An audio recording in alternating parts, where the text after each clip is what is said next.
तो ठीक है, आप मुझे ऐसा रास्ता बता दीजिए, ऐसा उपाय बता दीजिए जिससे मैं अपने भजन के मार्ग पर सफलतापूर्वक बढ़ सकूं। देवर्षि नारद जी ने कहा, बेटा 3 बातों का ध्यान रखना। नारद जी के द्वारा बताया गया ये सिद्धांत हर व्यक्ति को ध्यान रखना चाहिए। अगर हम लोग भगवान की कृपा पाना चाहते हैं तो हमारे जीवन में 3 सूत्र होने ही होने चाहिए। वो 3 बातें क्या हैं?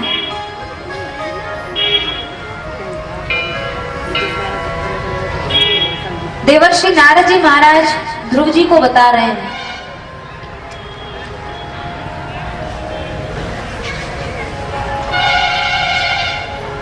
गुणाधिकान मुदम लिप्सेद अनुक्रोशम गुणाधमात् मैत्रीम समानान अन्विच्छेद न तापैः अभिभूयते। देखो, बहुत भजन करने के बाद भी भगवान हम लोगों पर प्रसन्न नहीं होते। भगवान को प्रसन्न करने के लिए हमारे अंदर 3 योग्यता होनी चाहिए। ध्रुव जी महाराज कह रहे हैं,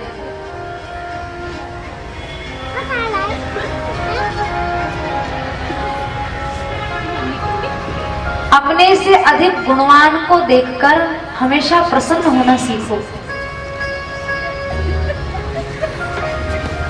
कोई हमसे गुण में ज्यादा है, विद्या में ज्यादा है, धन में ज्यादा है, वैभव में ज्यादा है, यश में ज्यादा है, पद में बड़ा है, उसको देखकर हमेशा प्रसन्न हो। होता क्या है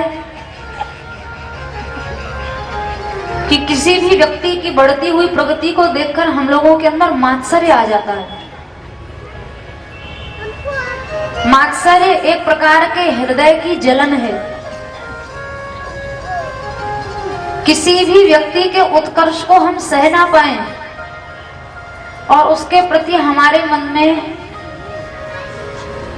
ईर्ष्या उत्पन्न हो जाए। 4 प्रकार की ईर्ष्या होती है, ईर्ष्या, परापकार, चिकीर्ष्या, अमर्ष और असूया। जब हम अपने से किसी ज्येष्ठ व्यक्ति को देखते हैं तो हमारे अंदर 4 प्रकार का दुर्भाव आता है। या तो उसको देख के चिढ़ हो जाएगी, या परापकार चिकीर्षा। परापकार चिकीर्षा क्या है? किसी दूसरे के अनिष्ट को देखकर प्रसन्न होना। अच्छा हुआ, वो तो इसी लायक थे, उनके तो हाथ पांव टूटने ही थे, वो तो गिरने ही थे, उनका तो ये होना ही था।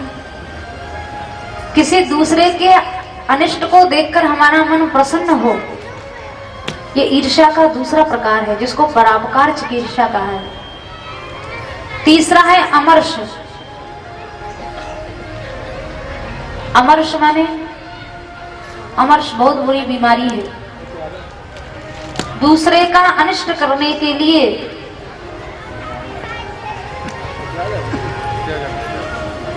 संभवतः नरसिंह जी महाराज के प्रकरण में दृष्टांत आया भक्तमाल जी में। कोई व्यक्ति मान लो यात्रा पर जा रहा है, कहीं जा रहा है, तो इसका किस तरह से अनिष्ट हो, उसका अनिष्ट करने के लिए, उसका शगुन बिगाड़ने के लिए लोगों के अंदर इतना भी अमर्ष होता है कि ऐसे वैसे शगुन खराब ना हो तो अपनी नाक काट के नकटे बन के खड़े हो जाएंगे।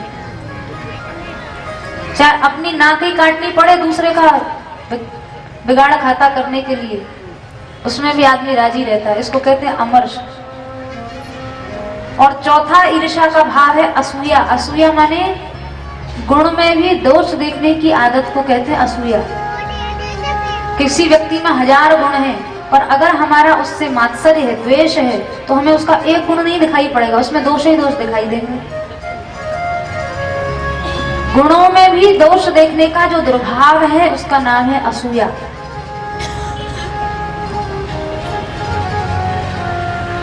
तो मात्सर्य में ये 4 दुर्भाव होते हैं, ईर्ष्या, परापकार चिकीर्षा, अमर्ष और असूया। नारद जी कह रहे हैं ध्रुव जी को, ध्रुव भजन करने वाले साधकों से देवता तक मात्सर्य करते हैं। इनके भी सिंहासन हिलने लग जाते हैं तो ये भी घबरा जाते हैं, अरे पता नहीं भजन से इंद्रलोक ही छीनेगा क्या हमारी कुर्सी। इनको भी अपनी कुर्सी छीनने का डर होता है। ब्रह्मलोक तक ये रोग है। अगर तुम भगवान को प्रसन्न करना चाहते हो तो गुणाधिकान मुदम, अपने से अधिक गुणवान को देखकर हमेशा प्रसन्न होना। देखो इनके ऊपर भगवान की अधिक कृपा है, बड़ी प्रसन्नता की बात है, ये अधिक कृपा पात्र हैं। और अनुक्रोशम गुणाधमात, कम गुण वाले से, जो व्यक्ति कम गुणवान है, बेचारे का कोई नाम नहीं, यश नहीं, उसके प्रति क्या होता है, प्रायः उपेक्षा बुद्धि हो जाती है। अरे ये कौन है हमारे सामने, ये हमारे स्तर के व्यक्ति थोड़े ही हैं। तो अनुक्रोशम गुणाधमात, अपने से छोटों पर कभी क्रोध मत करना, उनके प्रति कभी उपेक्षा मत, बुद्धि मत करना। ये गुण प्रहलाद जी के अंदर थे। नारद जी ने प्रहलाद जी के गुण स्वयं गाए हैं। दासवत सन्नितान्यांग्री पितृवत दीन वत्सलः, अपने से बड़ों को देखते थे प्रहलाद जी तो दास की तरह साष्टांग धरती में गिर जाते थे, और अपने से छोटे को देखते थे तो जैसे एक पिता अपने बालक को लाड़ लड़ाता है, ऐसे ही दीनों को लाड़ लड़ाया करते थे प्रहलाद जी। भक्त के अंदर ये गुण होने बहुत जरूरी है, नहीं तो भगवान कभी प्रसन्न, भजन वजन से प्रसन्न नहीं। पृथु जी महाराज ने 100 अश्वमेध यज्ञ किए, आखिरी यज्ञ होने वाला था पूरा, इंद्र ने उनका यज्ञ घोड़ा चुरा लिया। तो भगवान आकर स्वयं कहते हैं, पृथु जी ने आखिरी यज्ञ किया ही नहीं, बोले हमारे यज्ञ करने से अगर इंद्र का द्वेष बढ़ रहा है तो इस यज्ञ से भगवान थोड़ी प्रसन्न हो जाएंगे। कोई बात नहीं, 99 यज्ञ से आखिरी यज्ञ किया ही नहीं पूरा। उन्हें तो चक्रवर्ती राजा थे, चाहते तो इंद्र से लोहा लेते, लड़ते। तो भगवान जब प्रसन्न होकर पृथ्वी जी के सामने आए, भगवान ने कहा देखो हम तुम्हारे 99 यज्ञ करने से नहीं आए, तुम्हारे आखिरी यज्ञ को न करने से हम आए, क्योंकि वृणीश तेहम गुणशील यंत्रितः, पृथु तुम्हारे शील ने मुझे बांध दिया। शील किसे कहते हैं? शील गुण के अंदर 3 गुण होते हैं, अद्रोह, दया और दान। शीलवान व्यक्ति किसी से द्रोह नहीं कर सकता, द्रोह करने वाले पर भी वह दया करता है, और दया भी किस कोटि की? दान, अभयदान तक उसको कर देता है। अपने से द्रोह रखने वाले को वो ये भी कह देता है तुम जाओ, तुमको मेरा भी भय नहीं है। इसलिए शीलवान पुरुष का संसार में कोई शत्रु नहीं होता। पृथु के शील से प्रसन्न होकर भगवान आए। नाहम मखैर वही सुलभ तपो भी, पृथु जी को भगवान कहते हैं हे पृथु, न मैं यज्ञों से सुलभ हूं, न मैं तपस्या से सुलभ हूं, लेकिन मैं शील गुण से बहुत जल्दी प्रसन्न हो जाता हूं। तो ध्रुव जी भजन के लिए जा रहे हैं और नारद जी ध्रुव जी को समझाने आए हैं, बेटा भजन करने तो जा रहे हो पर तुम्हारे भजन से भगवान प्रसन्न हो, इसके लिए 3 गुण होने बहुत जरूरी है। प्रत्येक भक्त के अंदर अपने से गुणवान को देखकर कभी उसके प्रति मात्सर्य न आए, प्रसन्नता हो मन में आ जाए, ऊपरा ऊपरी नहीं, मुदिता होनी चाहिए। मुदिता माने हृदय की प्रसन्नता को मुदिता कहते हैं। ऊपरा ऊपरी प्रसन्नता तो आप इच्छा नहीं है तो भी बनावटी हंसी हंस के भी दिखा देंगे, बनावटी मीठी भाषा बोल के भी दिखा देंगे। मुदिता होनी चाहिए, मुदिता हृदय की प्रसन्नता का नाम है। अपने से अधिक गुणवान पदवान को देखकर हमारा हृदय प्रमुदित होना चाहिए, और अपने से कम गुणवान को, सामर्थ्यवान को देखकर उसके प्रति दया का भाव होना चाहिए, उपेक्षा बुद्धि नहीं होनी चाहिए। और मैत्रीम समानाद अग्निविच्छेन, समान गुण वाले से मित्रता का व्यवहार रखो। न तापई अभिभूयते, ध्रुव जी को नारद जी कह रहे हैं बेटा ध्रुव, भगवान तो प्रसन्न होंगे ही होंगे, पारमार्थिक लाभ तो होगा ही होगा। ये 3 गुण रखने वाले व्यक्ति को संसार में भी कोई दुख छू नहीं पाएगा।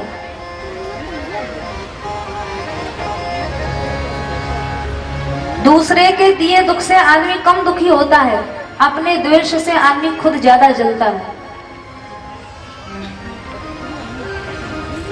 अब हमारा किसी से द्वेष हो जाए अब किसी ने कुछ बोला नहीं, कहा नहीं, लेकिन द्वेष के कारण महात्माओं ने कहा बिनु पावक जरबो करे। द्वेष ऐसी आग है, बिना आग की जलाता रहता है।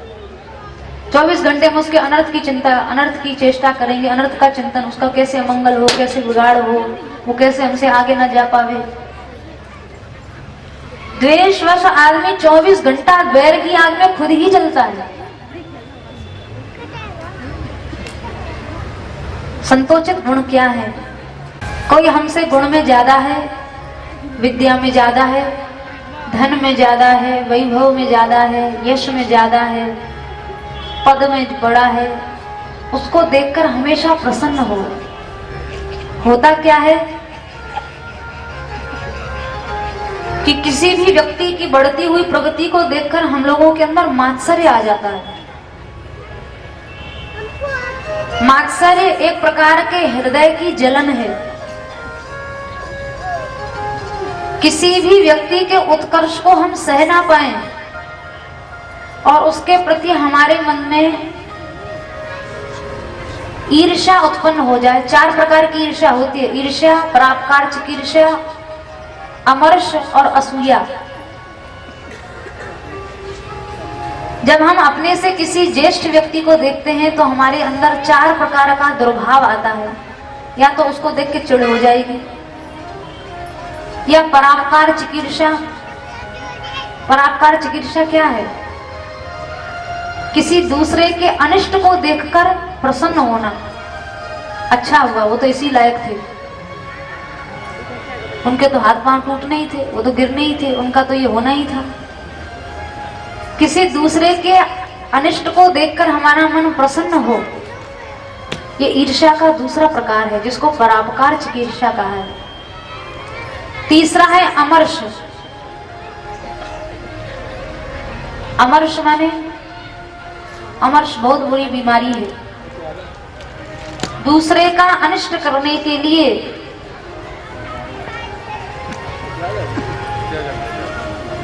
संभवतः नरसिंह जी महाराज के प्रकरण में दृष्टांत आया भक्तमाल जी में। कोई व्यक्ति मान लो यात्रा पर जा रहा है, कहीं जा रहा है, तो इसका किस तरह से अनिष्ट हो, उसका अनिष्ट करने के लिए, उसका शगुन बिगाड़ने के लिए लोगों के अंदर इतना इतना भी अमर्ष होता है कि ऐसे वैसे शगुन खराब ना हो तो अपनी नाक काट के नकटे बन के खड़े हो जाएंगे। चाहे अपनी नाक ही काटनी पड़े दूसरे का बिगाड़ खाता करने के लिए, उसमें भी आदमी राजी रहता है। इसको कहते हैं अमर्ष। और चौथा ईर्ष्या का भाव है असूया। असूया माने गुण में भी दोष देखने की आदत को कहते हैं असूया। किसी व्यक्ति में 1000 गुण हैं, पर अगर हमारा उससे मात्सर्य है, द्वेष है, तो हमें उसका एक गुण नहीं दिखाई पड़ेगा, उसमें दोष ही दोष दिखाई देंगे।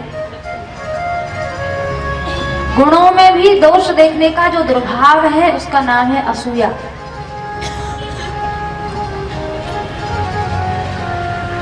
तो मात्सर्य में ये 4 दुर्भाव होते हैं, ईर्ष्या, परापकार चिकीर्षा, अमर्ष और असूया।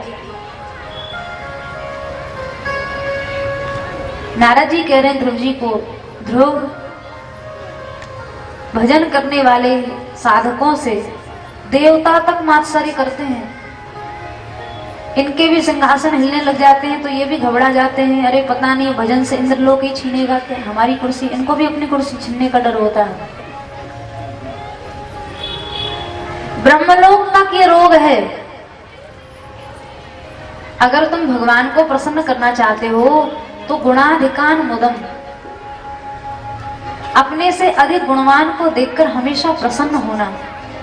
देखो इनके ऊपर भगवान की अधिक कृपा है, बड़ी प्रसन्नता की बात है, ये अधिक कृपा पात्र हैं। और अनुक्रोशम गुणाधमात, कम गुण वाले से, जो व्यक्ति कम गुणवान है, बेचारे का कोई नाम नहीं, यश नहीं, उसके प्रति क्या होता है, प्रायः उपेक्षा बुद्धि हो जाती है। अरे ये कौन है हमारे सामने, ये हमारे स्तर के व्यक्ति थोड़े ही हैं। तो अनुक्रोशम गुणाधमात, अपने से छोटों पर कभी क्रोध मत करना, उनके प्रति कभी उपेक्षा मत, बुद्धि मत करना। ये गुण प्रहलाद जी के अंदर थे। नारद जी ने प्रहलाद जी के गुण स्वयं गाए हैं। दासवत संनिताम्यांघ्रि पितृवत दीन वत्सलः, अपने से बड़ों को देखते थे प्रहलाद जी तो दास की तरह साष्टांग धरती में गिर जाते थे, और अपने से छोटे को देखते थे तो जैसे एक पिता अपने बालक को लाड़ लड़ाता है, ऐसे ही दीनों को लाड़ लड़ाया करते थे प्रहलाद जी। भक्त के अंदर ये गुण होने बहुत जरूरी है, नहीं तो भगवान कभी प्रसन्न, भजन वजन से प्रसन्न नहीं। पृथु जी महाराज ने 100 अश्वमेध यज्ञ किए, आखिरी यज्ञ होने वाला था पूरा, इंद्र ने उनका यज्ञ घोड़ा चुरा लिया, तो भगवान आकर स्वयं कहते हैं, पृथु जी ने आखिरी यज्ञ किया ही नहीं, बोले हमारे यज्ञ करने से अगर इंद्र का द्वेष बढ़ रहा है तो इस यज्ञ से भगवान थोड़ी प्रसन्न हो जाएंगे, कोई बात नहीं, 99 यज्ञ ही सही, आखिरी यज्ञ किया ही नहीं पूरा। और नहीं तो चक्रवर्ती राजा थे, चाहते तो इंद्र से लोहा लेते, लड़ते। तो भगवान जब प्रसन्न होकर पृथ्वी जी के सामने आए, भगवान ने कहा देखो हम तुम्हारे 99 यज्ञ करने से नहीं आए, तुम्हारे आखिरी यज्ञ को न करने से हम आए, क्योंकि वृणीश ते हम गुणशील यंत्रतः, पृथु तुम्हारे शील ने मुझे बांध दिया। शील किसे कहते हैं? शील गुण के अंदर 3 गुण होते हैं, अद्रोह, दया और दान। शीलवान व्यक्ति किसी से द्रोह नहीं कर सकता, द्रोह करने वाले पर भी वह दया करता है, और दया भी किस कोटि की? दान, अभयदान तक उसको कर देता है। अपने से द्रोह रखने वाले को वो ये भी कह देता है तुम जाओ, तुमको मेरा भी भय नहीं है। इसलिए शीलवान पुरुष का संसार में कोई शत्रु नहीं होता। पृथु के शील से प्रसन्न होकर भगवान आए। नाहम मखैर्वै सुलभ तपोभि, पृथु जी को भगवान कहते हैं हे पृथु, न मैं यज्ञों से सुलभ हूं, न मैं तपस्या से सुलभ हूं, लेकिन मैं शील गुण से बहुत जल्दी प्रसन्न हो जाता हूं। तो ध्रुव जी भजन के लिए जा रहे हैं और नारद जी ध्रुव जी को समझाने आए हैं, बेटा भजन करने तो जा रहे हो, पर तुम्हारे भजन से भगवान प्रसन्न हो, इसके लिए 3 गुण होने बहुत जरूरी है। प्रत्येक भक्त के अंदर अपने से गुणवान को देखकर कभी उसके प्रति मात्सर्य न आए, प्रसन्नता हो मन में आ जाए, ऊपरा ऊपरी नहीं, मुदिता होनी चाहिए। मुदिता माने हृदय की प्रसन्नता को मुदिता कहते हैं। ऊपरा ऊपरी प्रसन्नता तो आप इच्छा नहीं है तो भी बनावटी हंसी हंस के भी दिखा देंगे, बनावटी मीठी भाषा बोल के भी दिखा देंगे। मुदिता होनी चाहिए, मुदिता हृदय की प्रसन्नता का नाम है। अपने से अधिक गुणवान पदवान को देखकर हमारा हृदय प्रमुदित होना चाहिए, और अपने से कम गुणवान को, सामर्थ्यवान को देखकर उसके प्रति दया का भाव होना चाहिए, उपेक्षा बुद्धि नहीं होनी चाहिए। और मैत्रीम समानाद अग्निविच्छेन, समान गुण वाले से मित्रता का व्यवहार रखो। न तापई अभिभूयते, ध्रुव जी को नारद जी कह रहे हैं बेटा ध्रुव, भगवान तो प्रसन्न होंगे ही होंगे, पारमार्थिक लाभ तो होगा ही होगा, ये 3 गुण रखने वाले व्यक्ति को संसार में भी कोई दुख छू नहीं पाएगा।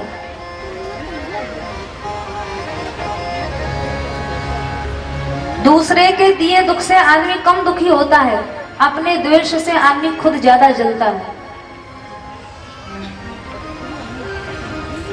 अब हमारा किसी से द्वेष हो जाए, अब किसी ने कुछ बोला नहीं कहा नहीं, लेकिन द्वेष के कारण महात्माओं ने कहा बिनु पावक जरबो करे, द्वेष ऐसी आग है बिना आग की जलाता रहता है। 24 घंटे में उसके अनर्थ की चिंता, अनर्थ की चेष्टा करेंगे, अनर्थ का चिंतन, उसका कैसे अमंगल हो, कैसे बिगाड़ हो, वो कैसे हमसे आगे ना जा पावे। द्वेषवश आदमी 24 घंटा द्वेर की आग में खुद ही जलता है। संतोषित गुण क्या है?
अप्रिय कोई बात बोल दी, अति दुस्सह बात जिसको सहना बहुत कठिन है, ऐसी कोई दुस्सह बात भी बोल दी।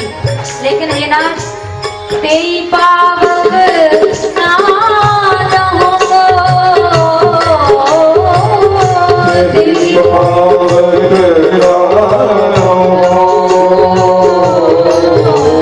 इसने अप्रिय कोई वाक्य बोल भी दिया, लेकिन वो वाक्य की आग मेरे हृदय को जला ना पाई। ये है साधु स्वभाव। हम लोग तो छोटी छोटी बातों पर तो जीवन भर बोलना छोड़ दें। पीढ़ी की पीढ़ी द्वेष, पीढ़ी के पीढ़ी रंजिशें चलती रहती हैं। साधुता क्या है? साधुता यही है, विगत दान शीतल मन करी, विगत दान शीतल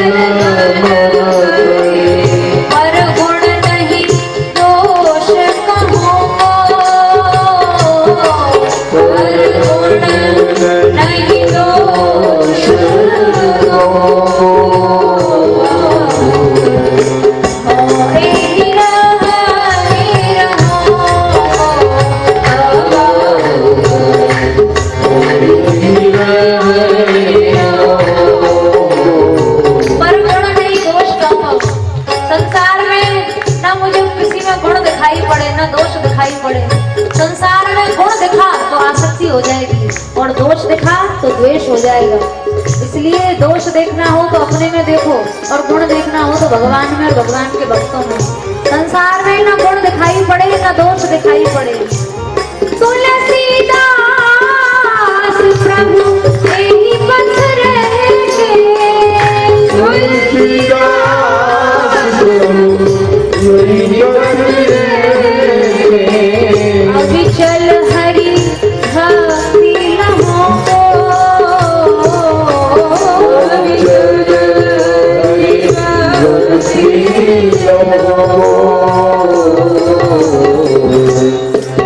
ऐसा साधु स्वभाव यदि हमारे जीवन में आ गया तो अविचल भक्ति मिल जाएगी।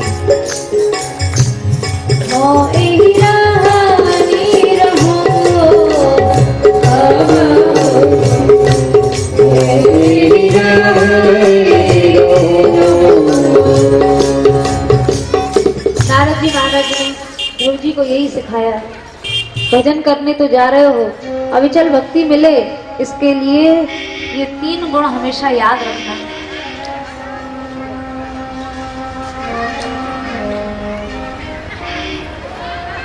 ये 3 गुण आ जाएंगे तो 3 दोषों का निवारण हो जाएगा। अमर्ष, उपेक्षा और स्पर्धा।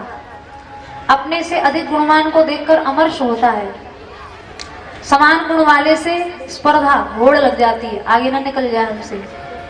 और अपने से कम गुणवान को देखकर उपेक्षा की बुद्धि हो जाती है।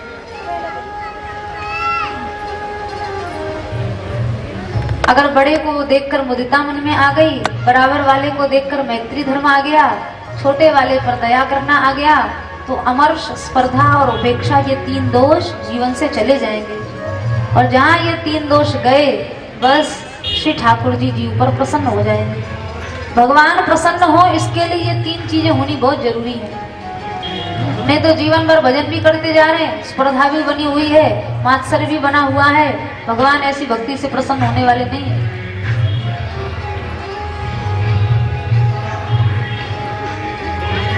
ध्रुव जी महाराज को नारद जी ने ये उत्तम शिक्षा दी और ध्रुव जी ने इन्हीं 3 दोषों से छूट के भजन किया। हम लोग सोचते हैं ना कि ऐसा कैसा भजन था कि 6 महीने में भगवान मिल गए, वो यही भजन था। इन 3 दोषों से ध्रुव जी ने अपने आप को मुक्त कर लिया। प्रहलाद जी ने भी अपनी स्तुति में यही बात कही। प्रहलाद जी और ध्रुव जी दोनों नारद जी के चेला हैं। नारद जी ने ध्रुव, प्रहलाद अपने दोनों शिष्यों को, दोनों बाल शिष्यों को यही सुंदर भक्ति के सिद्धांत सिखाए।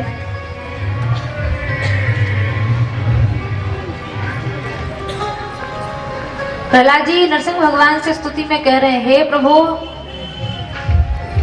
भजन तो बहुत लोग देखो संसार में करते हैं, लेकिन गुण विप्र मुक्तो, मैंने आपका भजन गुणों से मुक्त होकर किया है। मेरे मन में मारने वालों के प्रति भी द्वेष नहीं था। जो शस्त्र ले लेकर मारने के लिए दौड़ रहे थे उनके प्रति भी मेरे मन में जरा भी अपकार का भाव नहीं था। इसलिए गुण विप्र मुक्त होकर मैंने भजन किया है। दूसरा पद युगालय हंस संग, आपके भक्तों के प्रियजन नारद जी जैसे महापुरुष के चरण का आश्रय मेरे जीवन में था। बस इस छोटी सी बात पर आप मेरे पर रीझ गए। बाकी मुझे भजन वजन करना कुछ नहीं आता, पर मेरे मन में किसी के प्रति राग द्वेष नहीं था। इतनी सी बात से आप रीझ गए। भजन हो ना हो, गुणधर्म नहीं होना चाहिए। पर हम लोगों का उल्टा है, भजन चाहे 4-6 घंटा कर लेंगे लेकिन गुणधर्म जीवन भर नहीं छूटते हैं। 6 महीने में भगवान प्रसन्न हो गए। सारा संसार के लिए जो भगवान दर्शनीय हैं, उन भगवान के लिए भी ध्रुव जी दर्शनीय हो गए। और भृत्य दिदृक्षयागत, अंगूठे के भार से पृथ्वी दब गई। भगवान दर्शन करने ध्रुव जी का पहुंचे। ऐसा कौन भजन करने वाला आया, भाई धरती झुका दी। जैसे ध्रुव जी महाराज के सन्मुख प्रभु आए हैं,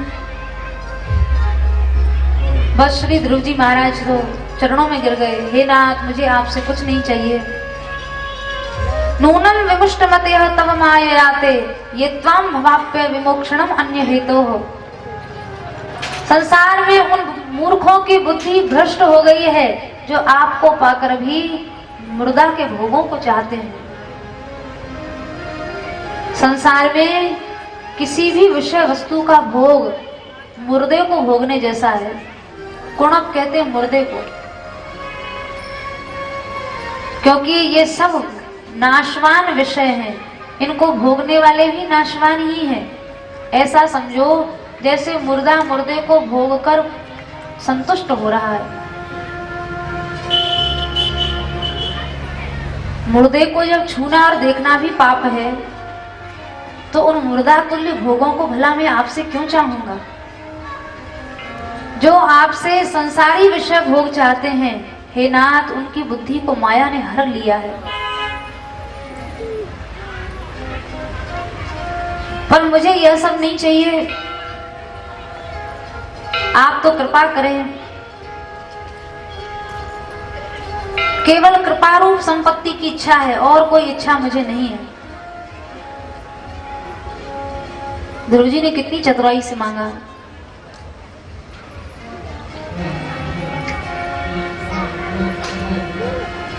भगवान ने कहा, ध्रुव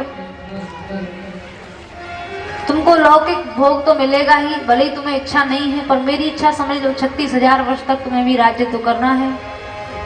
और राज्य करने के बाद तुमको ध्रुवपद का अधिकार प्राप्त होना है।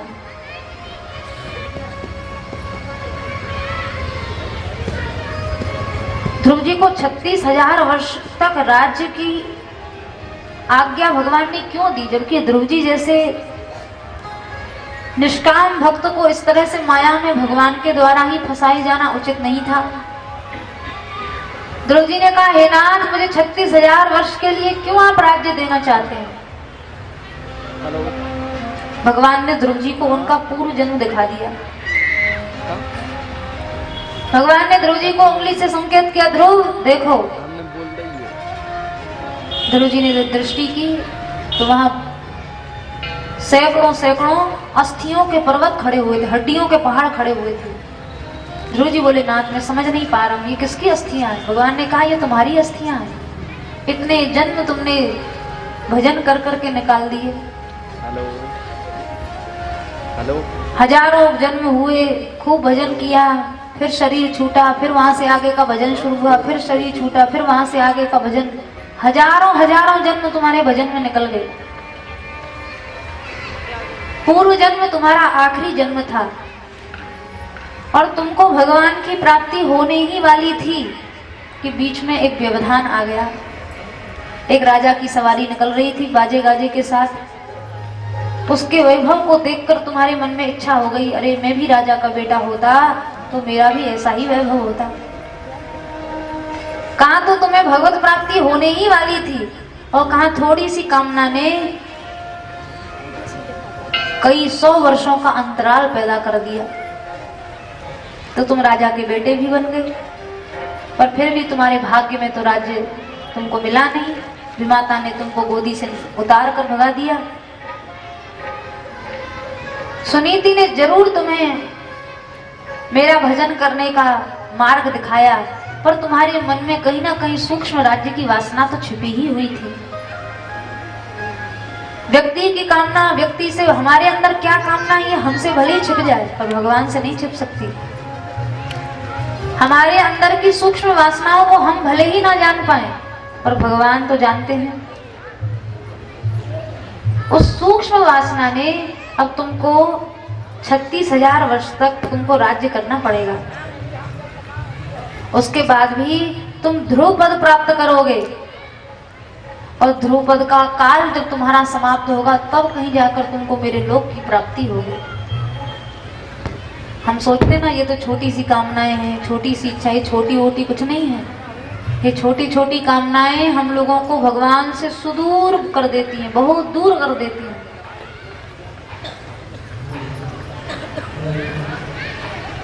इसलिए तब पाद पल्लवम, भागवत जी में एक स्तुति में भगवान के लिए भाव आया, हे नाथ इच्छा विधानम निजपाद पल्लवम, आप ऐसे चरण कमलों को हम जीवों के हृदय में स्थापित कर दो जो इच्छा विधानम, इच्छाओं के कारखानाओं को बंद कर देते हैं। ऐसे चरण कमल हमारे हृदय में रख दीजिए। हम आपसे इच्छा पूर्ति की प्रार्थना नहीं करते, इच्छाओं के विधान की प्रार्थना। विधान माने इच्छा ही बंद हो जाए, क्योंकि इनकी पूर्ति तो आज तक ना हुई ना हो सकेगी। ये रोज नई नई जगेंगी और आपसे दूर ले जाएंगी।